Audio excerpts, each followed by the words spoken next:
ladies and gentlemen. I welcome you to our special event number 6. So welcome to Innovative Partners Group. My name is Carsten Vollrath. I'm the CEO of INP Group, and I have the pleasure, together with my colleague Hans from Schulstein, partner colleague, to present you our thoughts on a quite important question. Actually, it's a question which is the key question for the entire business forum. So the question is what Serbia's economy should do to transfigure fiscal stability into a sustainable growth. So we made our thoughts on that, and you see parts of our, let's say, thoughts and parts of our ideas already in our title. So what we actually believe in is there is an integrated approach needed for Serbia, integrated with regard to Serbia needs to somehow balance both perspectives. On the one hand, needs really to look into innovation, look into the new trends, the new developments. So we'll call it business model innovation. And the other part is, of course, related to performance improvement. We strongly believe only an integrated approach gives Serbia the advantage to catch up quite fast and to compete against the international environment, or somehow even to achieve a kind of competitive advantage. Before we start, I would like to ask you one question. Whom of you have been participating the nice presentation from Magnus Lindqvist this morning at 10 o'clock when he talked about creativity and trends and everything? Okay, that's perfect. Why I'm asking you? I'm asking you actually because he just presented a thought and an attitude which is closely related to our ideas, to our thoughts. So we strongly believe in the same kind of attitude towards the future. What we see here, and that also relates to what we believe in, there is a very nice old statement. Actually, it's from the old Greeks, 2,500 years ago. They called it pantare, and pantare for them meant the world is fluent. The world is fluent, everybody's changing, and I guess that's the kind of statement we really believe in. But if you look into that kind of water, you see it's not a linear flow anymore, but it's quite a turbulent flow. And a turbulent flow means, and that's a major difference maybe to the past, this flow here is very hard to predict, if at all to predict, compared to a normal flow of a river, a linear flow of a river, where you can predict when you throw in some piece of paper how long it takes when it's going down the river in 1 kilometer. So that's actually one key topic we would like to address. So what does it mean the world is fluent? For us it really means the world is dramatically changing. The world we are all in is dramatically changing. Things which in the past happened maybe in 10 years now happen in 10 months. And that's what a lot of companies, international companies, but also I believe a lot of companies in Serbia are currently really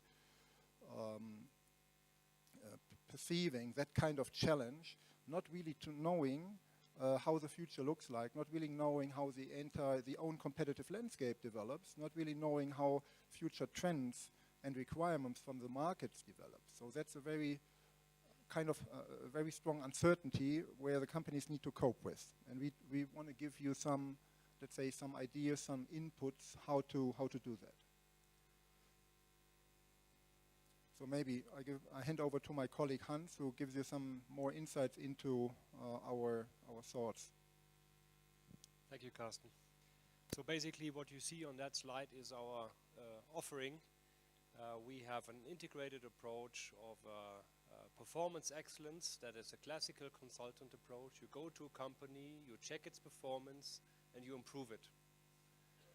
And what's special for us is actually that we combine that with a business model innovation approach. That means we look at the business model the company is in, and we assess if we can improve that business model as the world, as Carsten said, is constantly changing. Therefore, it makes sense to think about new ways to do business. Maybe there are new revenue streams that are important. And that is the combination of, as said, business model innovation and performance excellence. So basically there are 5 dimensions where we offer services. the next level value creation, which is based on those two axes: business model innovation, performance excellence. The executive custom programs, this is, for example,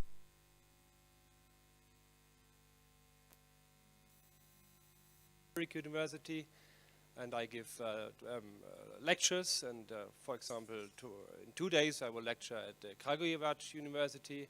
So we give lectures to managers to skill them up so they're able to perform in those new business environments where they are in. Then we have the open innovation platform. Here we create platforms so that new ideas can be created.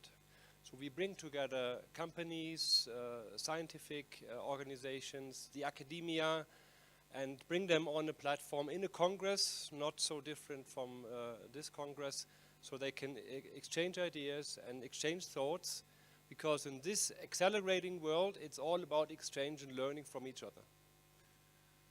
We have real innovation labs, for example, our R&D projects that we do together with the government from Switzerland. They are funded by the government of Switzerland, called InnoSwiss. These are government funded projects on new processes, for example, new business models for the industry to stay competitive. And we have a network of excellence. That means we are in contact with many people in the academia, in the industry world, and when we know, okay, we have a certain problem to solve, there's a certain issue that a company needs to solve, we can scout in our network to find the right experts to give the right answer. We're living in a society of knowledge, and it's very important that you have the right people with the right knowledge, and therefore we do our best to serve our customers with the right experts. So again, the service offering can be clustered into 9 groups, and you see on the bottom of this screen, you see the more classical groups, like a restructuring in the middle. Restructuring, one of the first things if a company is in bad shape, you have to restructure it, you look at the cost, you stop the bleeding. You can take another lever, another measure, like the procurement, for example. That means you basically negotiate better prices with the suppliers. So you have a better financial and more healthy situation of a company. We look at the value chain and the supply chain. Often there are pockets for improvement of a company. Then we do, of course, the post-merger integration and M&A, if that is a field where size matters and synergies are important for companies. We did marketing and sales projects. I did pricing projects, for example. Service becomes more important in today's economy. We have quite a number of projects and clients in the manufacturing and lean excellence field. And then the higher you get, the more it becomes really business model innovation. The digital transformation is, since about 2 years, a huge topic for companies who want to transform themselves. Often these are healthy companies who are in a good shape and want to be prepared for the future. We support those companies in the digital transformation. We do the business model innovation. This is, as said, when you rethink your business model and think new ways how you can earn money. This is often a clear growth path. And then we have the innovation and product development projects, where it's about new products for your markets where you can be successful. This is our service offering in a nutshell. Maybe the difference, if you look into that picture, you can say, okay, it's all topics you all know. So there is consulting around restructuring, there is consulting about innovation, there is consulting about marketing. But at the end, I guess, the discipline we are striving for is really a combined, integrated approach. And these approach looks like the following. So actually, we are striving for innovation on the one side, and at the same time try to build on these innovation concrete into the processes, into the organization, into the skill up of your people. And that need to be done actually in a simultaneous approach. And which might be causing a kind of complexity, because you can if you look into, for example, the modules we are serving, if my clicker works, hopefully. Maybe you can go on the next page for me, is that possible?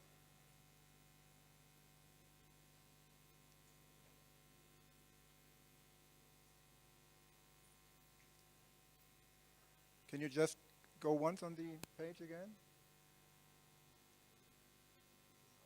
Yeah. So what I would like to show you is actually there is a certain set of modules behind on the left-hand side as well as on the right-hand side. And actually, yes, exactly how it looks like in the folder. And what we try here is really, for example, if we start on the left-hand side, when we talk about business model innovation, it all starts with understanding how the future for your company, how the future of your business environment looks like. So what you actually start with is a kind of trend and driver analysis. And that's a critical competence which is needed today. And a lot of companies really perceive they are not very strong in that. They do not have a very strong market intelligence department. And it's quite a different approach compared to how they developed strategies in the past, where you can see maybe some traditional approaches of companies who say, we have 3 wise people who knows our industry for the last 30 years. So we put these 3 wise people in a room, and then they try to develop the strategic directions of our company for the future. This is the old traditional way how to do strategy development. And we believe more in a way where we say, actually, it's a question of how to understand the trends and drivers in your market. The other part is also then related to the core competence of your own company. So it's really to understand what strengths you have and how you can cope with the trends by, let's say, having some fundamental strengths in the company who helps you to somehow deliver the right solution for that trend. So that happens on the left-hand side. And at the same time, you see on the right-hand side a couple of modules. Maybe it's not very good to read, but you recognize already there is the same page into the print material, where we have topics like sourcing, where we have topics like the operational footprint, for example, where you decide how the future network of your production facility should look like. And that's quite a very significant and strategic-oriented question. And you cannot, from our understanding, you cannot answer that question without knowing exactly how the future trends and drivers will impact your business in the next 2 to 3 years. So you are facing a high risk if you would just, let's say, concentrate the performance improvement of your company on the right-hand side without knowing what's happening in 5 years. It might be you're working on processes, you're developing skills which are not needed in 5 or 10 years from now. Therefore, that's the idea to combine both approaches. So maybe Hans, give us another insight maybe. When you have a look at our client base, we basically serve all industries. Carsten and me, we've been in the business for quite a while. Actually, I've been in a couple of executive positions in the companies, but also have a consulting background, and Carsten is a real consulting animal, as most of our partners and our consultants in our network. So you can see we served quite a number of customers in automotive. Our customers are in chemicals and consumable goods and energy utility. We will dive a bit more into the E.ON project, actually, that I've done. We are in the financial services and in food. If you go on the next page, there are more industries. Healthcare, medical care, this is actually my specialty. I spent most of my career in this business, in the medical device business. Then we have the industrial and automotive sector.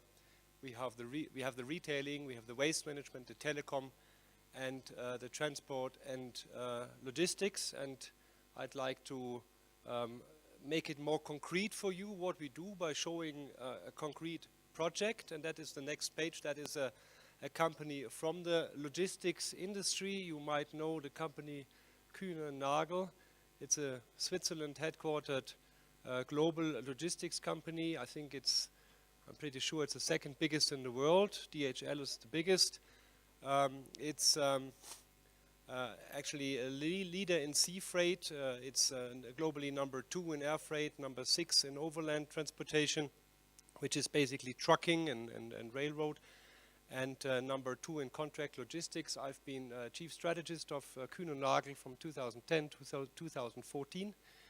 And in that time, we figured out that we have many of those freight forwarding processes done in high-cost countries. Actually, most of these processes were done in London or in Paris or in Hamburg.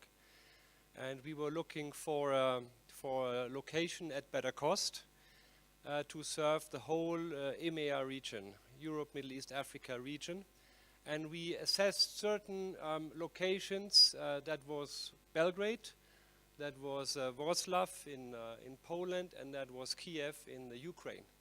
Actually, I traveled there, I spoke to agencies, I looked at the data, at the macroeconomic data, and you see some of the criteria on that slide.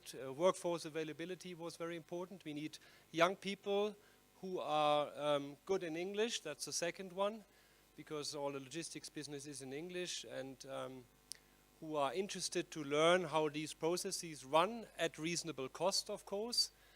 We need some stability and efficiency, of course, and of course all the data infrastructure, the IT infrastructure must be there in order to set up a business. I think it was in 2009 when the shared service center in Belgrade opened. We picked Belgrade as the location to be with 4 people, and I think it's more than 800 today. So it's a very successful story for Kühn & Nagel to have this shared service center here in Belgrade, in Serbia. And also we heard in the speech from PVC just before us that there are call centers, shared service centers in Serbia, in Belgrade. So this is a location where this can be done very well. But, and that's the good thing, while in the past we called these service centers centers of scale. That means you give processes to these centers that are repetitive, right, and not too complex. And this changed in the meantime. That means the processes that were done in Belgrade were not just done at less cost. As we figured out, they were actually done at higher quality than in Paris and in London and in Hamburg. So this is by far not a center of scale anymore. The center in Belgrade of Kühn & Nagel is a center of what we call center of excellence. Actually, these people are performing a fantastic job. And what I'm also very happy about is that if an employee is really performing well, he is promoted out of this shared service center to one of the other 500 locations of Kühn & Nagel in the world. So you can have an international career, but start in such a facility as it is in Belgrade. So that was an example for a foreign investment in Belgrade in Serbia. Maybe let's look into another case.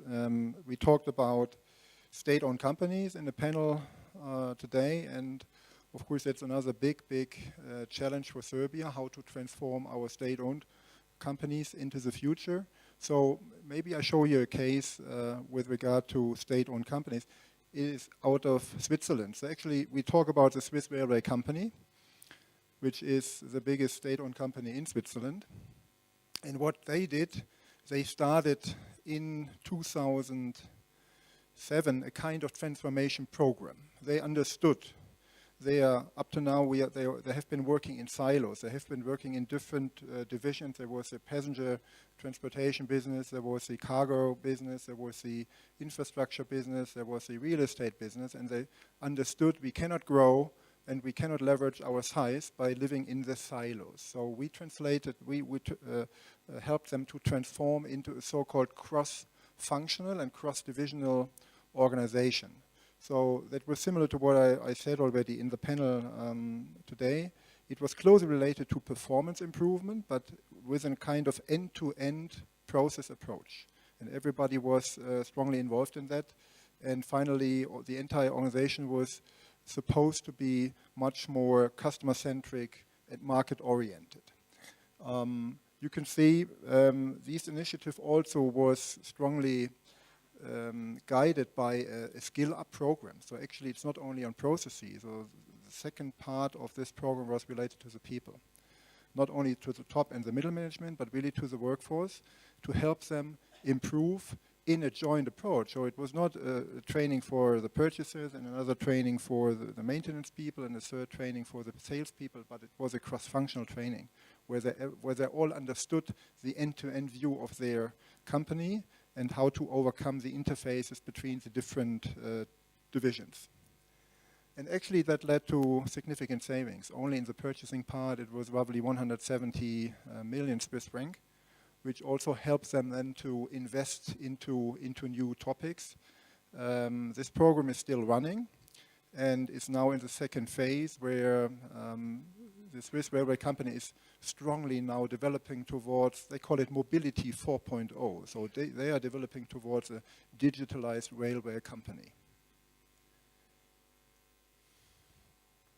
There is another case talking about digitalization, and we heard that already in several panels, that this trend is a trend which does not stop before Eastern Europe, but it all impacts us globally, and we all need to cope with that. We all need to understand it, and for most companies, it's really a challenge. So we're supporting a group of Swiss people, Swiss companies on that topic, and there is a certain, let's say, fear and a kind of misunderstanding about what is digitalization all about. What is the value for my own company, and how can I get into that topic?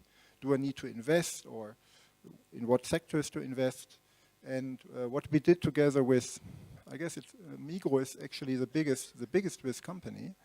It's a big food retail and also manufacturer in Switzerland. We started 2 years ago a digitalization transformation, and that starts with a kind of big event where we organized to bring in the top 150 members of the management into a 2 days forum and symposium around digitalization. And during these 2 days, we walked, you see that here a little bit on this picture, we walked through the entire food value chain, from the procurement point of view, from the farming point of view, from the production point of view, to the finally to the supermarkets, to the retail stores. And we worked out the key ideas for Migros, key ideas and key concepts for Migros, how to digitalize the business, how to digitalize different steps in the value chain. And we triggered and supported this 2 days event by bringing in experts, by bringing in people coming from Fraunhofer, for example, who are dealing with this technology over years. So you have also experts on the table which help you to discuss and somehow to find, by brainstorming, to find the right first ideas. It's not a concrete solution at that time, but it's a first idea. And the impact for this top 150 people in 2 days is quite a very important one. They created a first set of big picture on the future of digitalization in their end-to-end value chain. They aligned on some priorities, and they have a better understanding about what can digitalization in their own business be. Yeah? And that's a very critical part if you want to transform your company into that.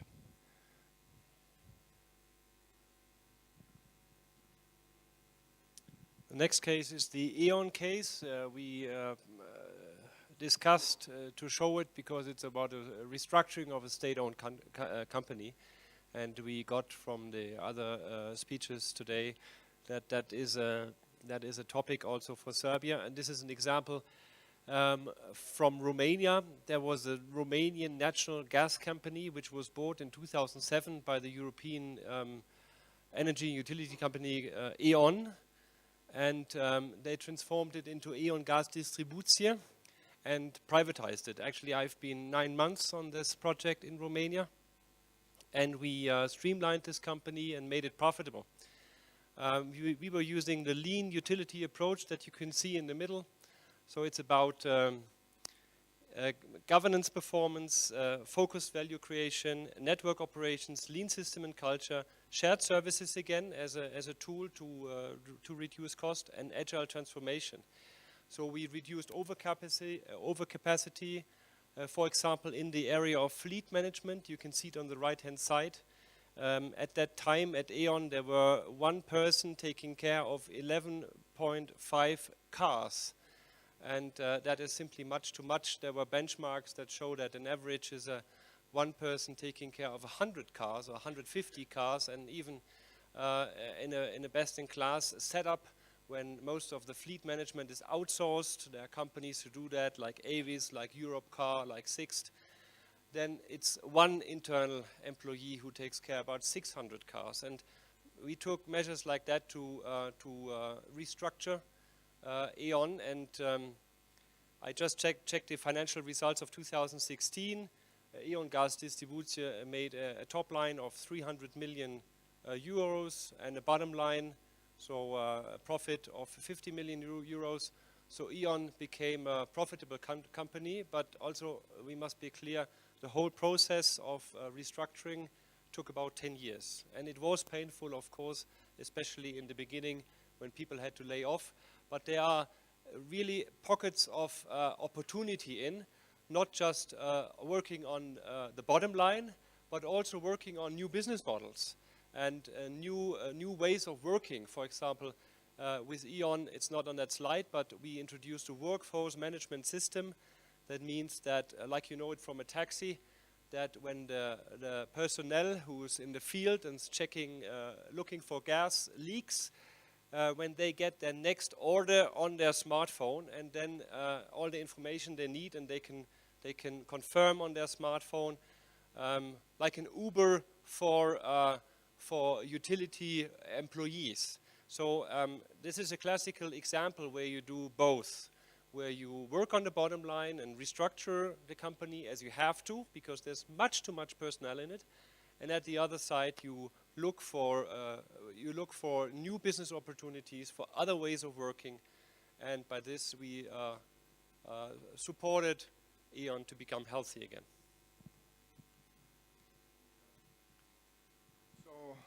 Hope this triggers you a little bit and gives you some more flavor really on concrete examples, what we are doing. Another case maybe, which is very innovative related, and it also is triggered by the question, how can we generate growth, is a case we did for Lonza. Maybe you know Lonza as a biotech company from Switzerland, and Lonza is very strong in that field when it comes to medicine, when it comes to R&D on new healthcare technologies, new healthcare therapies.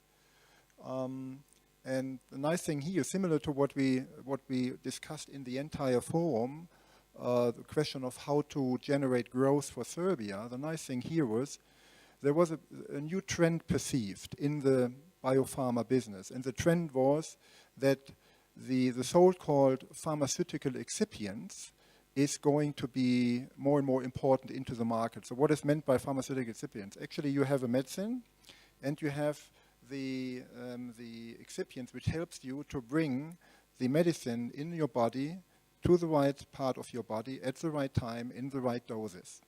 So we call it a drug delivery system.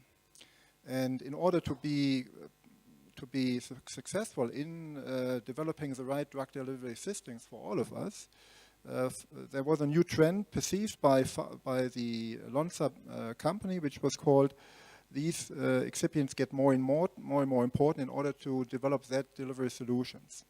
And the second part of that perception was there is no market leader in the world outside.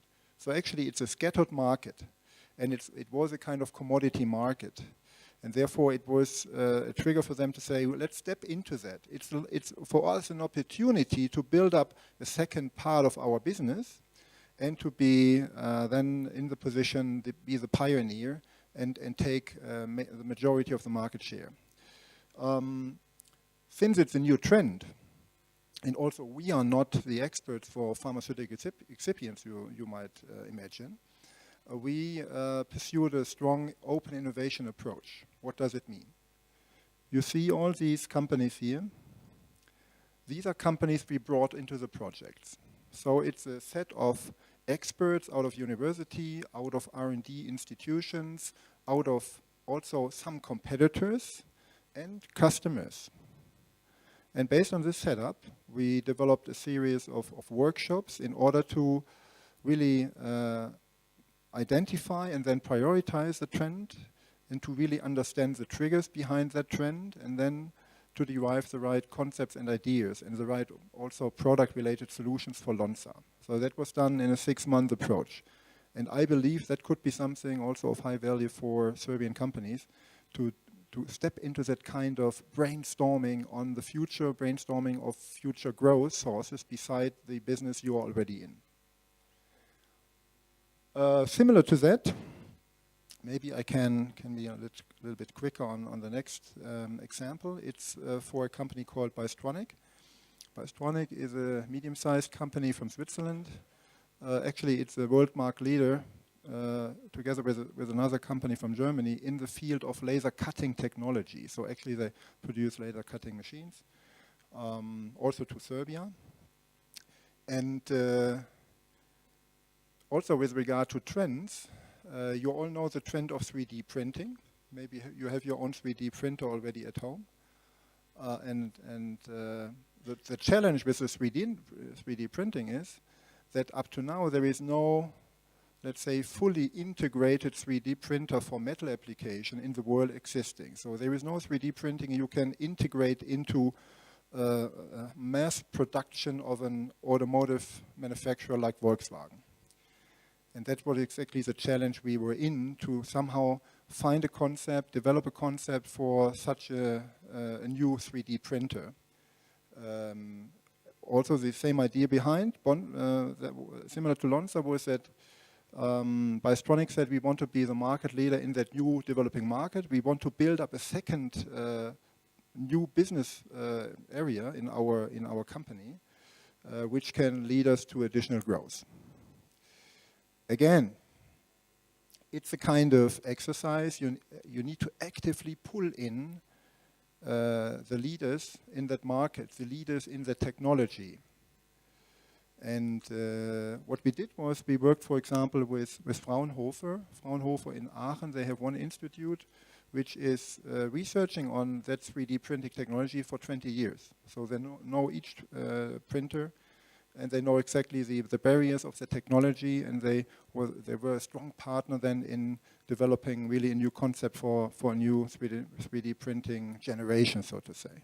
So see here again, it's a very powerful approach if you have a process, you have a clear, let's say, path to follow, you have a clear framework in which sequence you need to answer a certain part of strategic questions, and then you need to bring in the right competence, which is not only myself or Hans. We cannot be the expert in everything, and that would be not serious to pretend we are that, but to bring in the right expert at the right time in the right format.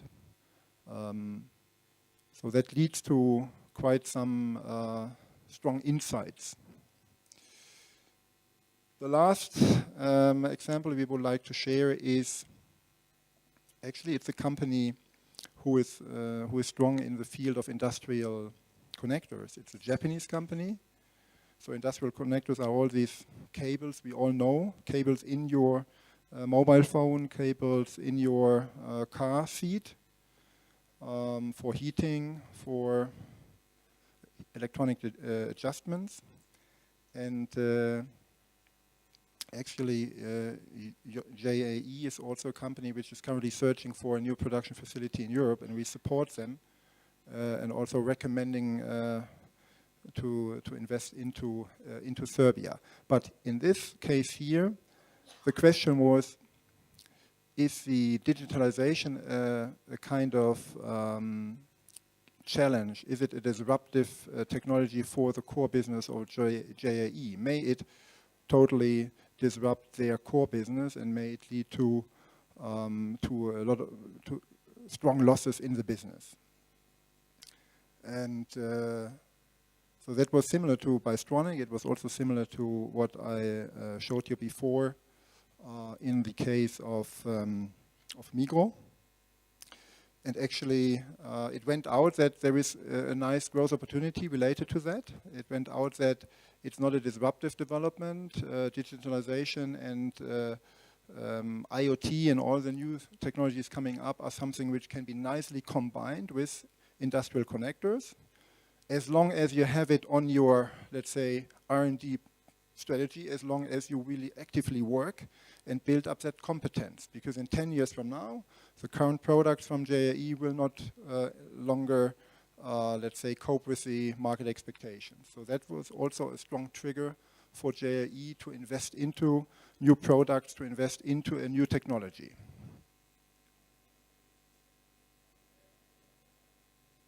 So we talk about digitalization now a while. There is one event coming up, which is in Munich. Just maybe by chance one or the other of you would be interested to be part of that event. It's a 2-day event we are running together with the MAN truck company in Munich on the digital factory, they call it. So you see, digitalization is not just a question of try to leverage that technology for growth purposes, but here we talk about digitalize your own operations. And what we will do here is actually we will look into the value chain of MAN, from the R&D over the production to the sales part, and then try to jointly see within nice examples, since MAN is already working on the topic for years, what can be done by digitalization, to what type of productivity enhancement it already leads.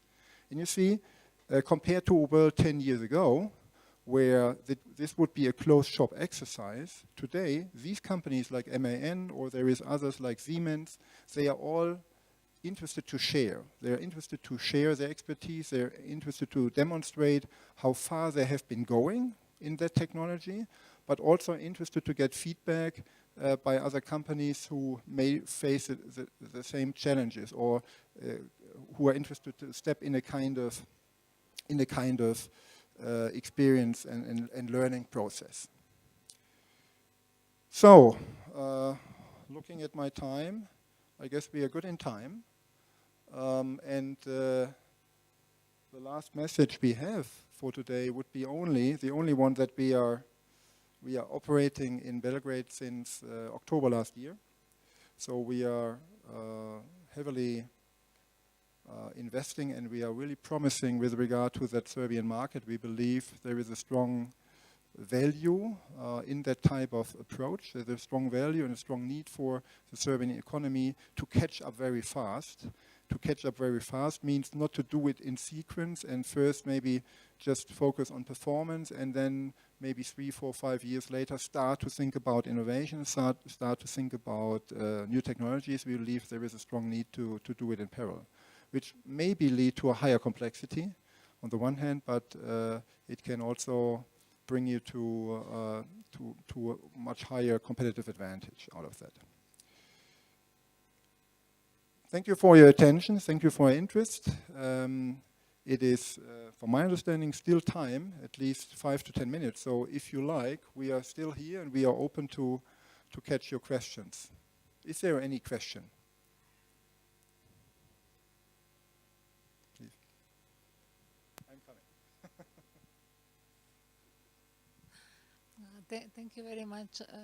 This was really very, very interesting. So I really admire a lot what you presented. And I have one question, because you mentioned that there is one center of excellence in Ugrinovci in Serbia. And how did we manage to compete with Wrocław? Because I know a lot of company that has the same centers, but in Wrocław in Poland. Very nice question. Thank you very much. So I will hand it over to Hans. He was leading that case. Well, there was a number of criteria that we applied. Wrocław was a very close second, to be perfectly honest. So maybe Wrocław would have been a very good shared service center too, but at that point in time there were some criteria that were more in favor for Belgrade. And that was not only the cost. The cost was certainly also very, very good, the salaries per month, but there are more criteria number of holidays, tax system, social security. I think there was a set of 19 criteria altogether that we took into consideration, and we ranked the different locations that we assessed, and Belgrade had the highest rank. And then we executed it, and then it's always, you don't know if it will really work as it does in your Excel spreadsheets, but it worked out. Otherwise, the location would have been grown from 4 to 800 people. Does that answer your question? Okay, good. So once more, I think we thank you for your attention. We are still around if you have questions. Thank you very much.